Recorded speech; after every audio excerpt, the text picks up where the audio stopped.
the unity of scriptural truth and the unity of humankind. According to the scriptures, all human beings are ascending toward God, returning to Him through different paths, whether by grace or through toil and hardship, atonement. The scriptures emphasize humanity's journey and struggle, both voluntary and compelled, to reunite with our divine origin from which we became separated at the dawn of history. This spiritual ascent begins with divine law, such as the law of Moses or Islamic jurisprudence, and reaches completion through love and the spirit of the law. Thus, we understand that divine law is a time-bound framework, while the message of Christ fulfills the Jewish law and its precepts. At His second coming, Christ will once again fulfill all the laws of heaven. This entire process of ascent is shaped by the dynamics of repulsion and attraction, which liberate humanity from confinement, specifically the confinement of commands and prohibitions. Resistance corresponds to preservation and stagnation, whereas forward movement signifies the will to grow, evolve, and develop spiritually.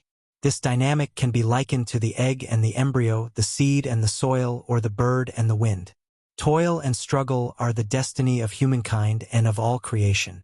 Even Satan's resistance to Adam could have become a source of salvation had Adam not yielded to him. Let us consider briefly the idea of collective jurisprudence within the Abrahamic traditions. Among the earliest modern strong and clear voices advocating religious harmony and improving communication among the people of faith, as far as my reading has shown, were Baha'u'llah and Ustad Muhammad Taha.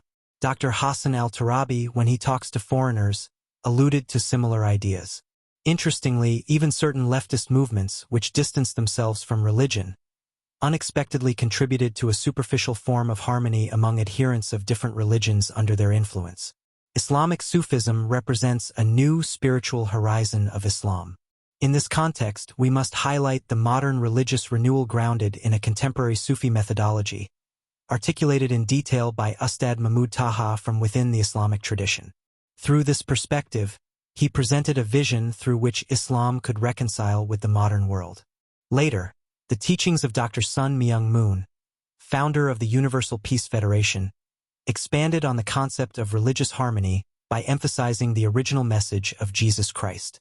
He offered a methodological approach to understanding the Bible, the original teachings of Jesus, and the history of Judaism and Christianity, an approach that also illuminates Islam and its history.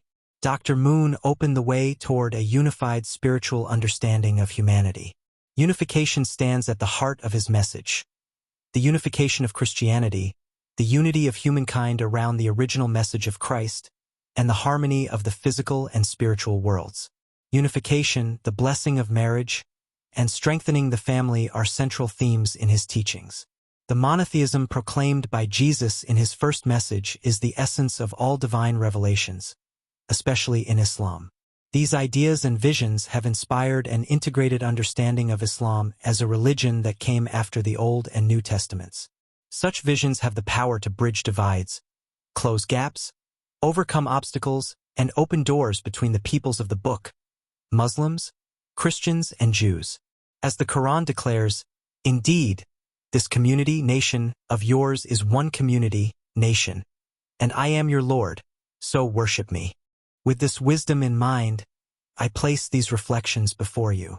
Our hope is that they may help lay a foundation for unifying humanity, first through religious reconciliation, then cultural reconciliation, then political reconciliation, and finally an existential reconciliation grounded in honoring the family, reforming destructive individualism, and strengthening and blessing the family, as taught by Dr. Sun Myung Moon and Dr. Hak Jahan Moon.